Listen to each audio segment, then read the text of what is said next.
Halo semua, nama gue Trisna. Selamat datang di Nan Films Indonesia, di mana gue akan merangkum sebuah film, baik film dalam negeri maupun luar negeri. Oke, kalian gimana kabarnya? Mudah-mudahan baik-baik saja, dan jika semuanya masih aman, langsung saja di sini gue akan merangkum sebuah film yang berjudul You Are the Apple of My Eyes, yang dirilis pada tahun 2011. Film ini disutradarai oleh Ki Dan Ko dan diperankan oleh Ko Cheng Tung dan Michelle Chen. Bagaimana kak alur ceritanya? Langsung saja gunakan earphone. Kalau nggak punya nggak apa-apa. Cari posisi rebahan yang mantap. Mau tiduran, berdiri, duduk, bahkan kaya, silakan. Saya tidak peduli. Langsung saja kita ke alur ceritanya. Selamat menonton. Enjoy.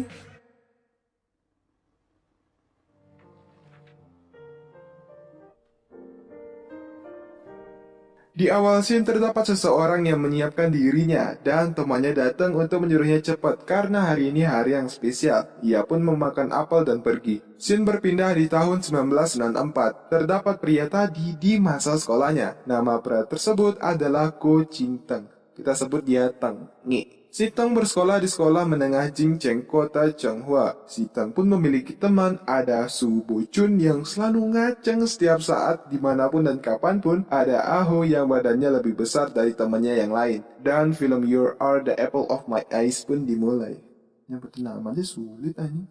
Setibanya ia di sekolah, pada saat menuju ke kelas terdapat bola basket yang mengenai kepalanya. Ternyata bola itu dari temannya yang bernama Sao. Biasanya si Teng memanggilnya dengan sebutan busuk Sao, Sao busuk, atau bocah tengi. Sesampainya di kelas, si Teng melihat wanita yang kawaii. Wanita tersebut bernama Sencai. Sumpah susah banget nyebutin namanya, anjing. Sen merupakan wanita terpintar dan teladan di sekolahnya. Karena kecantikannya, semua teman si Teng menyukai si Sen. Aku yang menontonnya pun juga suka. Kawi banget, cok! Tapi cuma si Teng yang biasa-biasa saja. Pada saat bel berbunyi dan pelajaran dimulai, terdapat siswa yang terlambat masuk. Siswa tersebut juga temannya si Teng, namanya Geibi. Ia biasa menyebutnya sebagai penggaruk kemaluan. Karena garuk biji mulu. Garuk biji enak sih. Apa sih? Sama seperti siswa yang lain, si Geibi juga menyukai si Sen. Karena si Teng kesal dengan Geibi yang menggaruk bijinya, ia melempar karet ke bijinya Gei secara slow motion.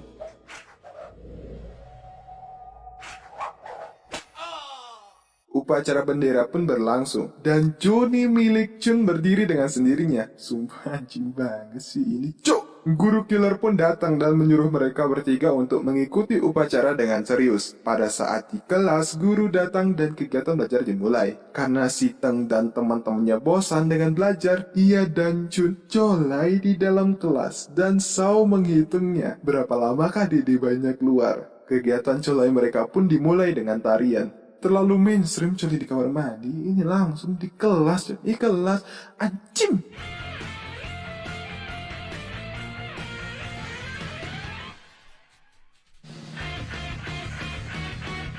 Pada saat Dede bayi berada di ujung puncak, si Saul melempar karet ke arah Johnny milik si Chun. Karena hal itu, guru mendengarnya dan menyuruh si Chun menjelaskan apa yang tadi gurunya jelasin. Si Chun pun tidak bisa menjelaskannya, dan si Teng menertawai Chun karena tidak bisa menjawab. Karena si Teng ketawa, ia yang disuruh menjelaskannya sambil berdiri. Si Teng sempat menolaknya, tapi guru memaksanya untuk berdiri. Ia pun berdiri dengan celana yang masih terbuka yang membuat semua orang terkejut. Goblok banget, sumpah. Cok! Setelah itu mereka berdua dihukum karena colai di dalam kelas. Pada saat guru killer menegur mereka berdua, si Teng berkata, "Jugaan belum keluar, Pak." Shit, man! Setelah selesai menegur, guru killer memindahkan posisi duduk mereka, yang dimana si Teng duduk di depan Sen dan Chun duduk di depan temannya Sen.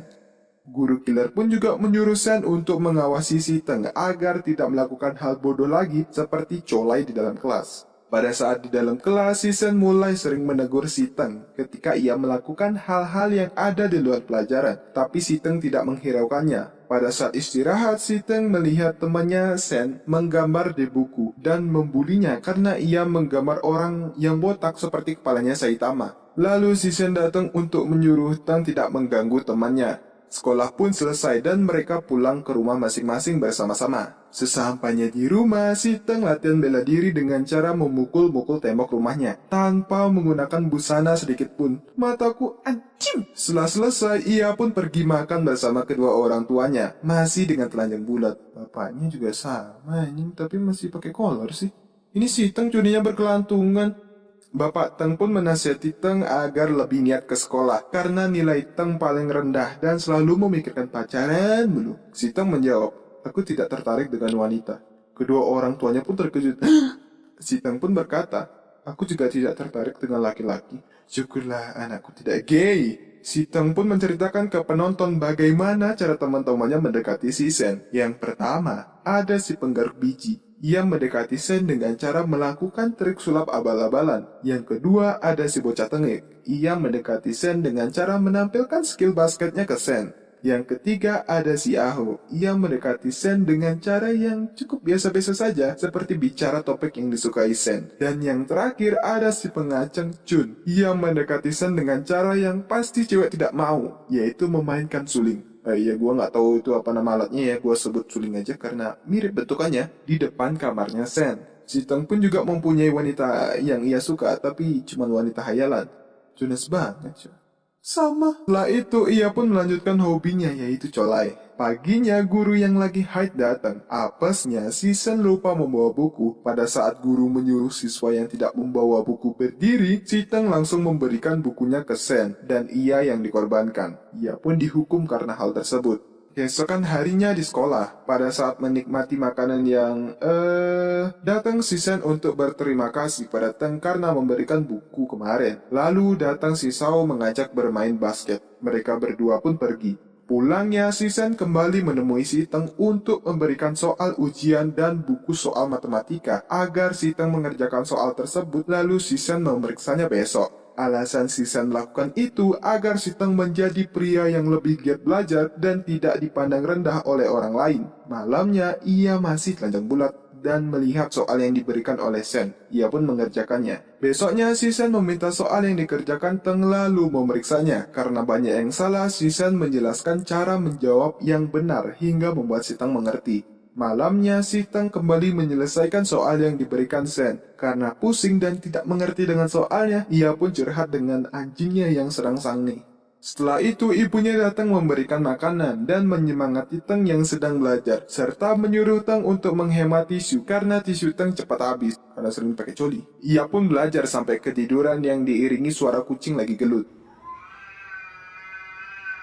Besoknya, si Sen kembali memeriksanya dan menyuruh Teng untuk mengkoreksinya. Teman-temannya pun dibuat bingung dengan hal tersebut. Si Teng pun belajar bahasa Inggris sebaring ia modal di kamar mandi dan juga di teras rumahnya, sehingga membuat semua orang di sana terganggu. Dan si Teng berkata, I fuck you. Esoknya ada pembagian hasil ujian dan si Teng mendapatkan peningkatan nilai. Setelah selesai bermain basket, si Sen bertanya mengenai mayat hidup yang digosipkan oleh netizen. Si Teng pun mengetahui hal itu dan menakut-nakuti mereka berdua. Dan di cerita tersebut terlihat vampir Cina yang sedang lompat-lompat lalu jatuh karena menginjak botol Yakult di sana. Si Sao pun melihat mereka bertiga. Pada saat Teng pipis, Sao menghampiri Teng dan meminta bantuan untuk membuat surat cinta untuk Sen. Karena hubungan Teng dan juga Sen mulai dekat. Jadi ia meminta Teng untuk membantunya. Jika ia mau dan berhasil, si Teng akan ditraktir dan membelikan sebuah kartu limited edition. Pada saat kerja bakti di sekolah, si Sen menyuruh Teng untuk belajar malamnya di sekolah bersama dengannya. Malam-malam di sekolah berdua.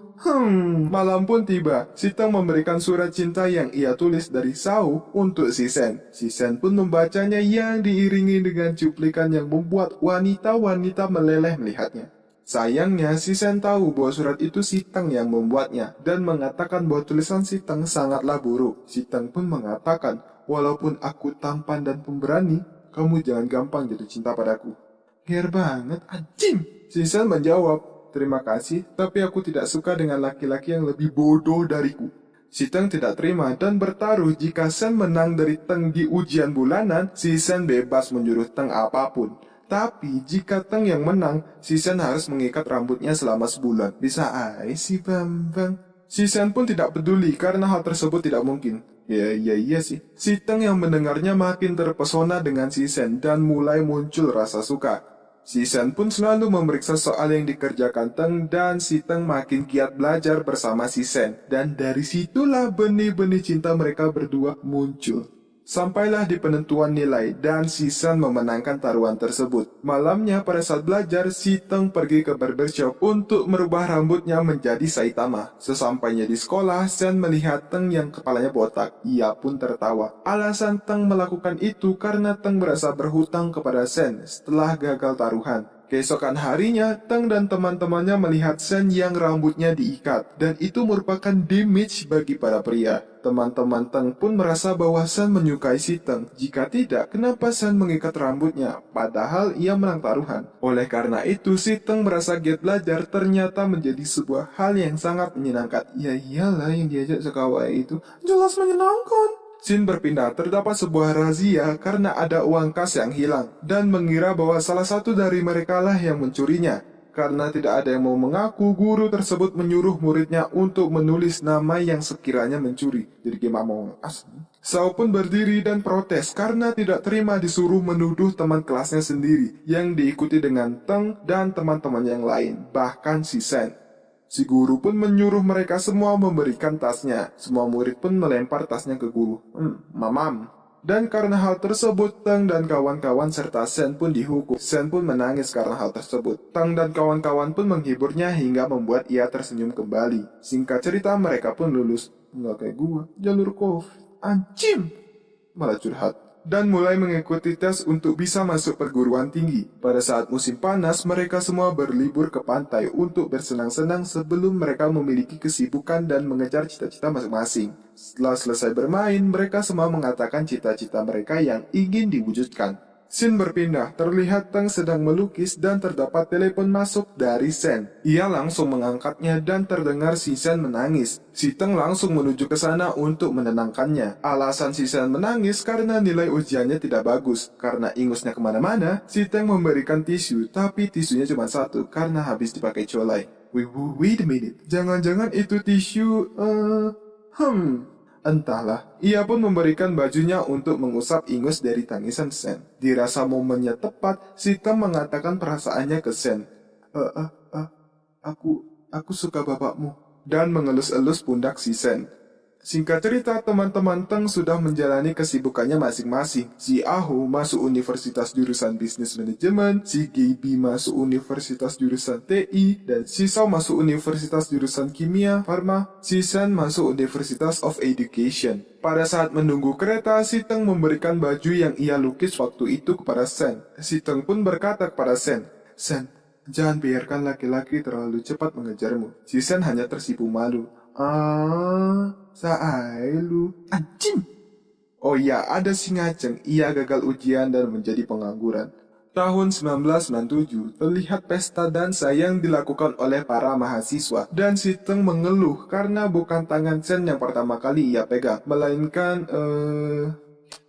Dan di asramanya rata-rata bergosip tentang hantu, tapi paling sering mengenai monster berkaki 4. Skip! Si Teng pun mempunyai teman baru di asramanya. Ada Lun, anaknya Jim Parah, ada Yichi, Wibu Nolep, dan Han yang sudah mempersiapkan dirinya untuk S2. Setelah itu, mereka pun nobar di situs internet positif yang harus pakai VPN biar masuk. Anjim! Setelah menonton, si Teng pun menelpon Sen setiap malam. Libur Natal pun tiba. Teng dan Sen berjalan-jalan berdua yang diiringi oleh musik romantis yang entah artinya apa. 我手一一起放心，心放心，爱上分心伤心，为心上非常简单，离心比较有一些，爱是有一类比较就。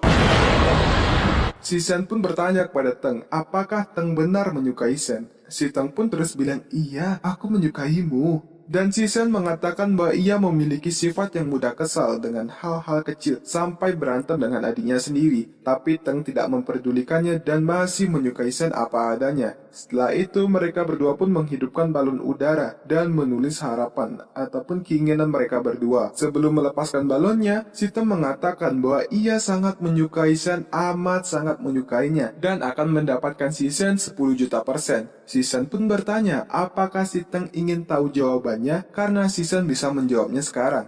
Duk duk duk duk duk duk. Begitulah dadanya berdetak. Kalau aku di posisinya Teng sama juga sih. Langsung keringat dingin, Cok. Si Teng pun menjawab tidak karena ia belum siap menerima jawabannya dan masih ingin tetap menyukai Sen. Ya kalau ditolak kan jadi patah hati gitu dan timbul rasa kecewa. Makanya ia ingin tetap seperti itu. Balon pun dilepas dan melayang ke udara. Pada saat mandi ia pun berpikir keras tentang apa yang harus ia tunjukkan biar Sen terkesan. Ia pun mendapatkan sebuah ide yaitu membuat sebuah pertandingan adu fisik seperti MMA di sana. Pada saat menelpon, ia pun memberitahu Sen mengenai pertandingan yang ia buat. Si Sen pun kesal dan tidak setuju dengan hal tersebut, tapi si Teng tetap kekeh untuk melakukannya. Sampailah di pertandingan Teng melawan anak taekwondo.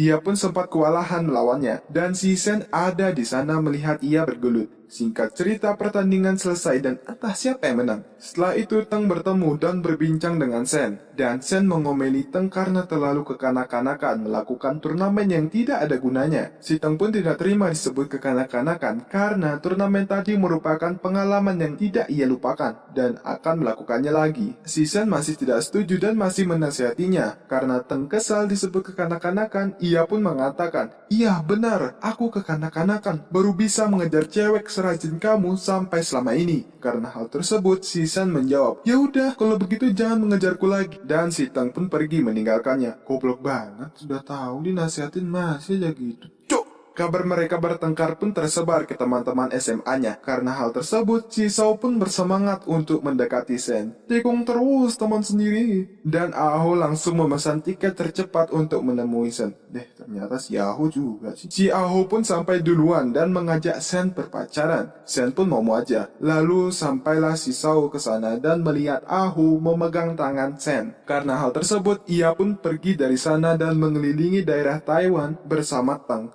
Mereka berdua pun bertengkar di kolom jembatan. Kehidupan Teng pun berubah setelah ia putus cinta. Dan juga ia lebih sering menonton bokep dan colai bersama teman-temannya dengan iringan peperangan. Udahlah anjing. Pada saat Aho dan Sen minum di sebuah kafe, si Sen melihat pasangan yang lagi berantem dan baikan. Karena itu, ia pun mengingat masa-masa waktu ia SMA bersama dengan Teng. Aho dan Sen pun putus dan cuma berjalan 5 bulan. Tahun 1999, paginya jam 1:30 terjadi gempa yang sangat besar. Tapi temannya mengira itu adalah hantu. Ada-ada aja. Udah tahu gempa gitu dianggap hantu. Cok! Ternyata pusat gempa ada di Taipei yang dimana Sen berkuliah di sana. Si Teng pun ingin menelpon Sen tapi karena tidak ada sinyal, ia pun pergi untuk mencari sinyal di luar. Akhirnya ia mendapatkan sinyal dan langsung menelpon Sen. Sen mengangkat telepon Teng dan mereka berdua berbicara satu sama lain mengenai kenangan dulu. Singkat cerita, Teng pun mempersiapkan diri untuk ujian S2. Karena semua orang mempersiapkan diri, ia mulai tertarik untuk menulis cerita di internet, dimanapun dan kapanpun. Terlihat teman-teman mereka sudah memiliki pekerjaan. Ada Sao yang menjual mobil di penjualan mobil bekas, ada si Gaby bekerja di perpustakaan dan masih menggoda wanita-wanita gemes dengan trik sulap abal-abalannya, ada si Aho menjadi seorang sales asuransi, dan si Ngaceng berhasil lulus dan pergi ke luar negeri sampai S2. Dan juga temannya Sen, ia menjadi orang yang sukses di antara teman-temannya yang lain, yaitu menjadi seorang desain kartun animasi yang sering ia gambar waktu Teng membuli gambarnya. Pada saat mengetik, terdapat panggilan masuk dari Sen yang mengabari bahwa ia akan menikah dengan yang lain. Tahun 2005 yang di awal scene tadi. Ternyata, hari yang dimaksud spesial adalah hari pernikahan Sen. Sampailah di pesta pernikahannya. Terlihat teman-teman Teng berkumpul dan membicarakan hal-hal konyol yang dilakukan waktu SMA. Lalu datanglah pengantin pria dan wanita yang terlihat prianya lebih tua dibandingkan Sen. Mendingan si Teng sih, tapi kayak pria itu. Si Teng pun melihat Sen dengan hati yang tercabik-cabik karena wanita yang ia suka dari dulu sampai sekarang sudah jadi milik orang lain. Sesi foto-foto pun berlangsung. Mereka pun ingin meminta izin untuk mencium pengantin wanita. Tapi harus ada syaratnya. Mereka harus mencium pengantin pria yang akan mereka lakukan untuk pengantin wanita. Dan si Teng langsung mencium pengantin pria dengan sangat skip. Sontak teman-teman mereka terkejut dan Sen tertawa akan hal tersebut. Pada saat mencium, terlihat scene-scene yang tidak ditampilkan sebelumnya. Ada Teng yang menangis pada saat bertengkar dengan Sen, dan balon udara yang dilepaskan ternyata bertuliskan, "Baik, mari kita pacaran." Ya kalau aja waktu itu Teng siap mungkin mereka pacaran dan menikah. Tapi apa daya nasi telah menjadi bubur ayam. Cok! Setelah mencium pengantin pria terlihat sangat syok dengan kejadian tadi. Aku di mana? Dan temen Teng langsung ikut menciumnya. Dasar. Gay banget. Dan film pun selesai. Ya, kenapa endingnya gay kali ya? Iya. Ya.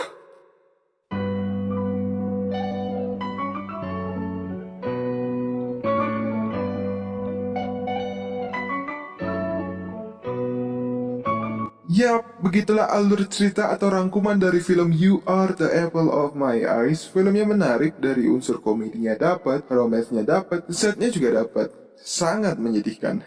Amanat yang bisa dipetik dari film ini menurut gue, yuk, kalau kalian suka dengan seseorang atau cinta, dengarkanlah mereka dan mengerti dengan apa yang ia mau. Biar nggak seperti si Tengi ini, gara-gara egonya, ia tidak bisa mendapatkan wanita yang ia cinta lagi. Tinggal nikah, anjim. Ya, aku harap kalian terhibur dengan rangkuman yang gua bawain dan ya. Oke, terima kasih buat kalian yang sudah menonton sampai habis dan kuat dengan candaannya. Jangan lupa klik subscribe dan lonceng di sebelahnya dan kalian bisa like sebanyak-banyaknya dan kalian bisa share ke teman-teman kalian. Pamit undur diri. Salam penikmat film. Goodbye.